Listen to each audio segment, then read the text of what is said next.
Hi friends, welcome to my channel సోచి. నేను మీ లంక రామకృష్ణ. ఈరోజు ఇండియా ఏషియా కప్ విన్ అయింది, లఫ్ట్ పాకిస్తాన్ ఓడించి. సో నేను టేస్టీ చికెన్ కర్రీ చేసుకుంటున్నా తిన్నికి. 11:30 వరకు మ్యాచ్ చూసా, విన్ అయినాం. ఇప్పుడు మనం ఒక కళాయిలో ఆయిల్ వేసుకొని ఒక 4 మిర్చి కట్ చేసుకున్నా, 2 ఆనియన్స్ కట్ చేసుకున్నా. సో ఇప్పుడు మిర్చి వేసుకుంటా, తర్వాత ఆనియన్ వేసుకుంటా. ఈ 2 ఎర్రగయ్యేంత వరకు వెయిట్ చేయాలి. ఆనియన్స్ రెడ్ అయిపోతాయి, ఓకేనా.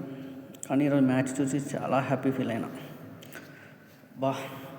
వేసిండు తిలక వర్మ నా కొడుకుని, గట్టిగా వేసిండు. ఇప్పుడు ఒక స్పూన్ అల్లం వెల్లుల్లి పేస్ట్, పసుపు వేసుకొని కలుపుకుందాం. నెక్స్ట్ చికెన్ వేసుకుందాం. చికెన్ వేసుకున్నాక కలుపుకొని దీన్ని ఒక 5 మినిట్స్ మూత పెడదాం.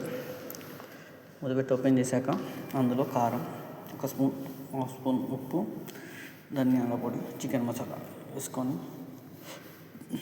వాటర్ వేసుకుందాం కొంచెం. ఈ మిశ్రమాన్ని అలా కలుపుకుంటే చికెన్ మొత్తం గ్రేవీగా దగ్గరగా అయ్యి సూపర్ టేస్ట్ ఉంటుంది. లాస్ట్లో కొంచెం కొత్తిమీర వేసుకొని కలుపుకొని పెట్టుకుంటే చాలు. చికెన్ గ్రేవీతో సూపర్. అసలు చేసుకున్నాక తిన్నా బ్రో, వేరే లెవెల్. ఇండియా పాకిస్తాన్ మీద గెలిస్తే ఎంత హ్యాపీగా ఉంటుందో, ఇది తింటుంటే అంత హ్యాపీగా ఉంది. సో మీరు ట్రై చేయండి. ఇప్పుడు Tilak Varma player of the match వచ్చింది, అభిషేక్ ఏమో ప్లేయర్ ఆఫ్ ద సిరీస్ వచ్చింది. తిలక్ వర్మ 69 కొట్టిండు, శివన్ దూబే 33. లాస్ట్లో ఇద్దరు కుమ్మేవారు దొబ్బిండు. సంజు శాంసన్ అయితే మంచి సపోర్ట్ ఇచ్చిండు బ్రో టీమ్కి, super. So thank you friends for watching my video. Please like, share and subscribe my channel.